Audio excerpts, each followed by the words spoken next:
everyone, it is Jazz here, and today we're doing another round of 5 book reviews. Am I still reviewing books from 2020 and April of 2021? Yes, but I really want to review them. So you're going to get your in-depth review of those books, and we're also going to talk about the first book of 2021.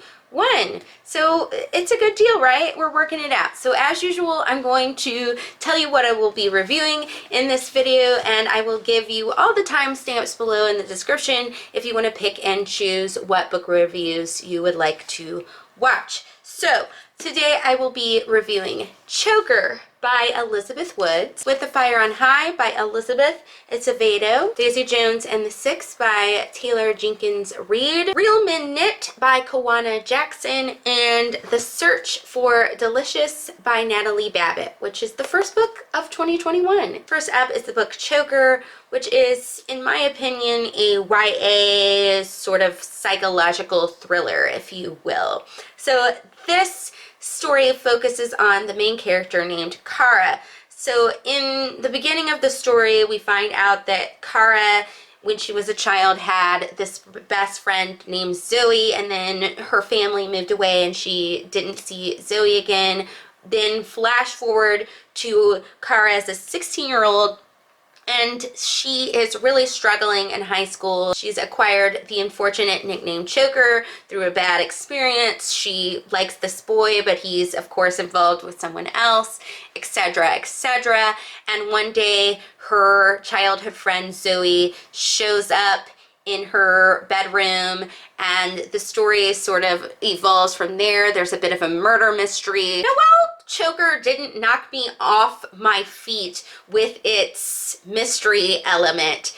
I do think that the journey of the book was really fun. It's a really just nice, kind of exciting book to pick up if you want to read something short and that you can get through quickly and just be entertained. I think the author does a really good job of building tension, and the pacing is well done throughout the story. There's not a lot of sit and wait situations, and I think all the beats are hit at the right points with the story, which is something that I really appreciated. And I do overall think that the character development is good for like what the book is trying to do, and that the book accomplishes its goals in terms of what it was trying to say. The only thing about this book is that I have a real knack for guessing the twists of books. I just ended up guessing the twist of this book. So the element of surprise was not there, but I did enjoy the journey towards the element of surprise, and it was kind of fun to see how the reveal was going to come out. But I really think this book wanted you to have a shock at the end of what was going on, and that just didn't happen for me. Also, in terms of like teen high school dynamics, nothing new is really happening there. You know, if you couldn't tell by the summary, it's kind of the same stuff that's going on with a lot of books about teenagers, so there wasn't anything new or innovative in that element. Though I will say, of course, a murder mystery will always give you a little bit of a jolt in a normal high school experience. I thought this was just something fun to pick up. Like I said, I gave this 4 stars, and I think, like I said, if you're not looking for anything like too crazy, but you do want a little bit of a mysterious vibe, this would be something fun to pick up. Then we have With the Fire on High. This follows a young woman named Imani, who is a teenage mother, and she is also somebody that is in love with food and being a chef. Her high school introduces a new culinary class to their school, and she really wants to take it, but she also needs to balance work and home life because obviously she has a child to care for. She's trying to figure out how to make her dream come true with the culinary class that she's been in and the required trip to Italy that entails, and balancing just her normal life. I loved this book so very much. It's a nice slice of life story. I think it's a very uplifting story because even though there are some struggles with Imani's life. I do also think there are a lot of things that are empowering about the story. It really shows how the art of food creation is so important. It really is a art. That's why they call it culinary arts, right? So I think that is something really fun to focus on and see, because I don't think it's something that's often focused on in stories. I also like how the main character would put her emotion into her recipes and into her food, and how that was really a element of expression for her, and how it would relieve stress or make her feel better about certain situations. I really like the range of this book and how it was very much a coming of age novel and very much focused on Imani's self-discovery and emotional journey. And I like that it covered all the different kinds of relationships that somebody can have and how Imani approaches those relationships. On top of all these wonderful, great elements of the story and the true endearingness of the main character, I do think that the writing style of this book is quite wonderful and nice. And I also like that the sections in this book are very short, so it's a very quick, fast-paced read. This one was a 5-star read for me. I will definitely revisit this when I'm in the contemporary mood. Next we have Daisy Jones and the Six. This is an adult novel that is centered around a band called Daisy Jones and the Six. How they came to be a band in the 1970s and sort of their rise to fame and all their interpersonal dramas. I really love this one as well, and that kind of made me happy because it is an epistolary novel and those are very hit or miss for me, but this one was a hit for sure. I think the interview style of the story does make it quite a quick read, really easy to breeze through, and also I think it does give such an insight to each of the characters' points of view and how everybody saw certain situations differently and how different things affected different people and why some relationships worked and some didn't, etc., etc. So I really appreciated that format and style to the story, and I think it really served the story very well. I think a large part of why this book appealed to me was because I am a songwriter and a musician myself. So a lot of the elements of the music making process really did stimulate my little music loving soul. I loved seeing the different ideas of what they were doing in the studio and the different elements of how they would perform and how different characters would write songs and their approach to songwriting throughout the story. I also will say, because the book does include all the song lyrics from all the songs at the end, that the songs in this lyrically are actually good. And for a book that's saying something, I can't tell you how many books that have some sort of music element in their story have some really badly written lyrics in there that you have to read and you're just like, ooh, I'm in agony. This is such pain. And Daisy Jones and the Six doesn't do that to you. I love when books feature relationships that are not easily described or labeled, and I think this book does that really well with its story, and also even the relationships that could be more easily defined have such a complexity to them that psychologically they're very interesting to read about, and I think that really just stimulated my character-driven soul. The themes in this book are ones that I find quite intriguing. Of course, a big part of this is the subject of addiction. I do find it intriguing just seeing how people get to the point of being addicted to something, drugs, alcohol, etc., etc., and also how they cope with it. And because there are more than one character in this dealing with that, you get to see different people's ways of coping or choosing not to cope with that situation, which is very intriguing. Obviously, there are some flawed characters in here, and I love the psychology of a flawed character, and pretty much everybody is a gray area person in this. They don't do anything truly, truly heinous, but you know, nobody's perfect. And that, of course, just stimulates the reader to not just be like, oh yeah, they're cute people. You know what I mean? On top of that, I do like the subject of fame and what fame does to people, as a lot of barriers get removed from your life when you become famous, but also there's some drawbacks as well.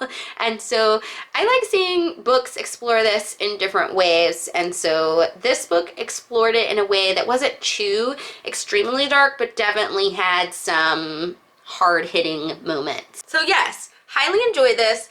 Will definitely reread J.C. Jones and the Six. I definitely want to check out the audiobook because it's full cast and that sounds brilliant.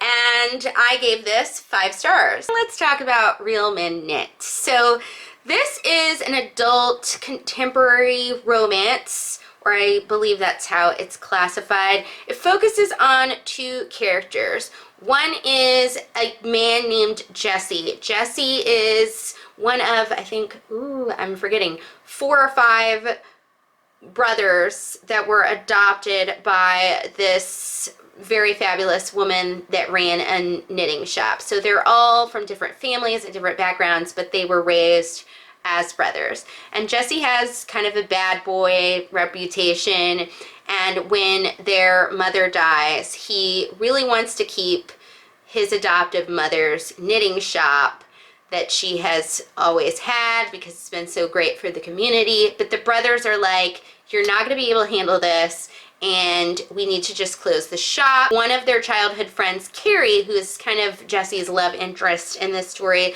she decides to help Jesse with the reopening of the shop so that hopefully the shop can stay open.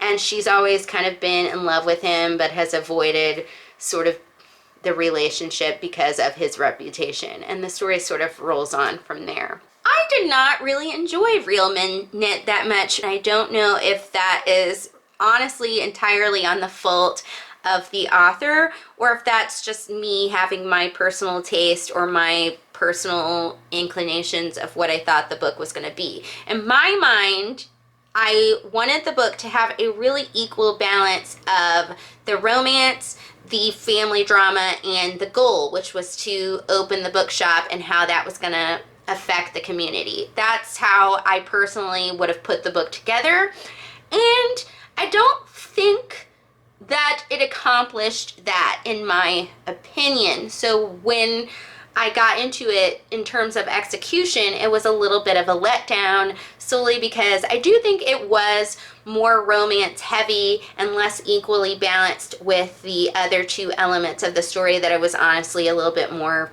interested in. Now, I wouldn't have minded being romance heavy. Honestly, some reviewers of this book say that there's not enough romance in this.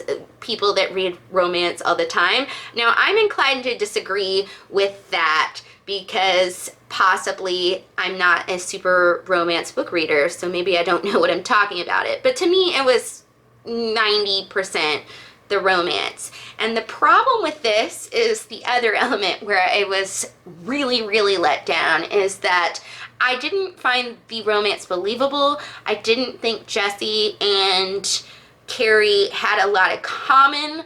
I thought their chemistry just didn't really work. This is the book that made me realize that I don't like a certain thing in romance stories, which is when the 2 main characters' interest is solely based on their lust for each other. Like, I just felt like I heard them talk about each other's anatomy for like most of the book, and not really them like connecting on any other level than that, except in a rare occasion. And that's not interesting to me in terms of the story. Now, granted, I don't love sexy times in books, so that's probably one of the reasons why that wasn't interesting to me. But I think if I really believed in their relationship, I would be fine with scanning any of their sexy times and really being involved in their intellectual or emotional connection, because that would kind of be something that I would think was at least cute or fun or heart-wrenching.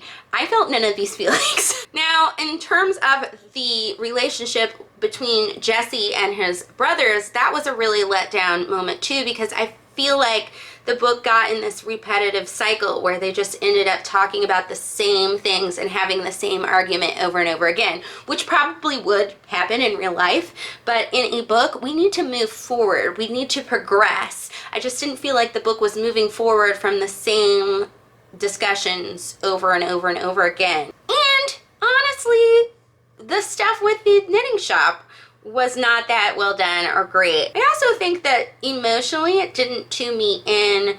Obviously there's some sadness to it because there's been a death in the family. I just feel like that wasn't really effectively demonstrated.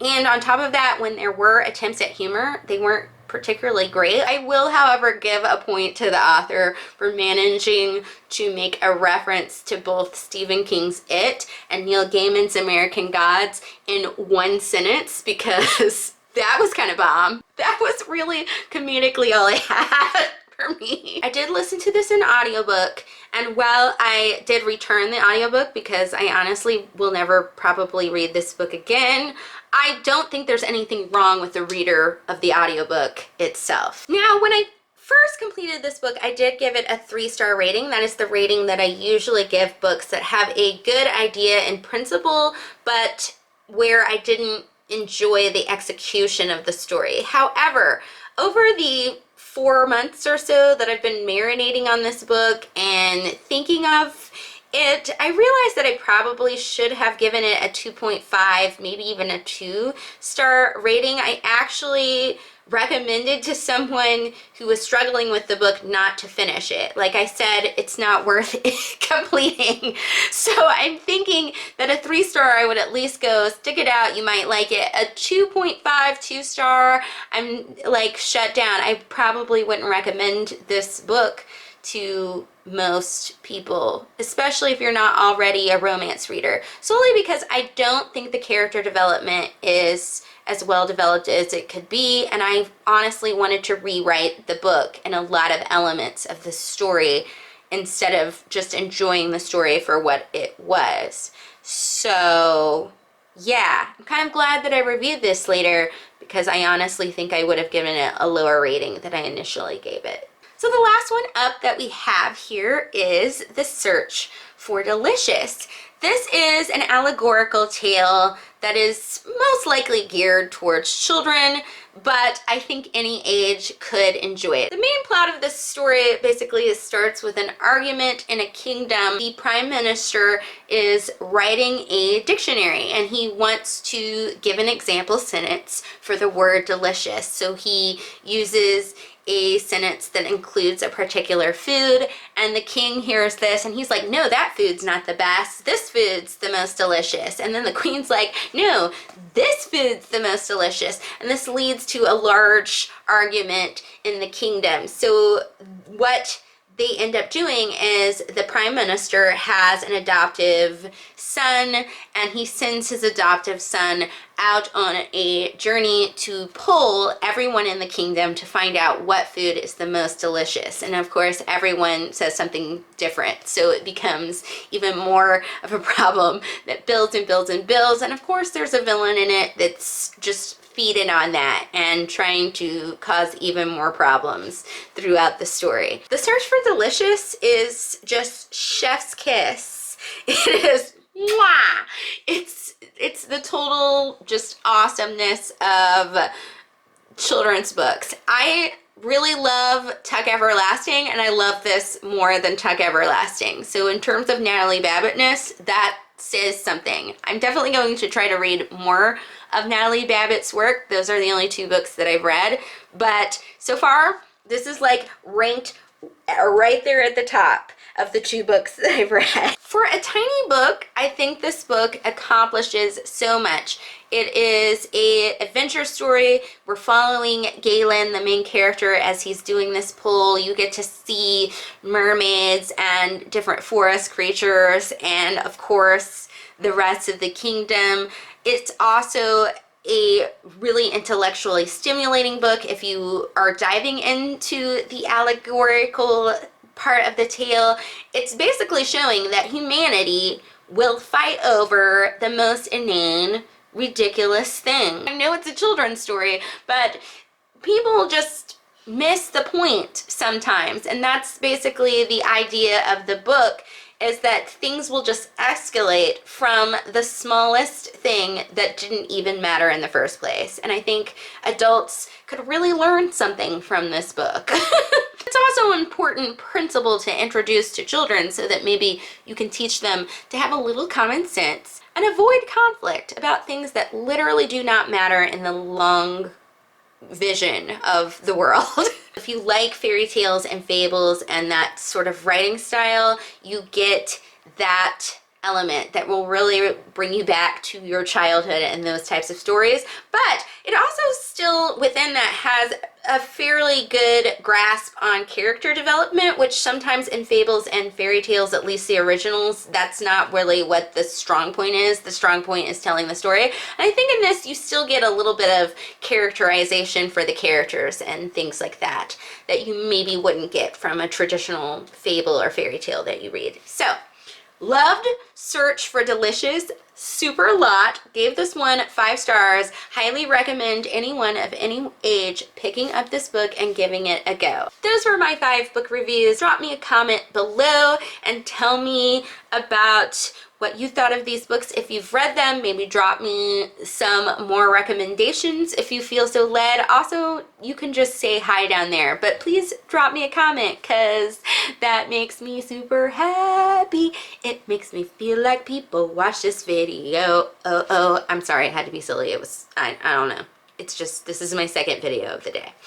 Anywho, thank you for watching, my fabulous peeps, and I will see you all soon. Bye!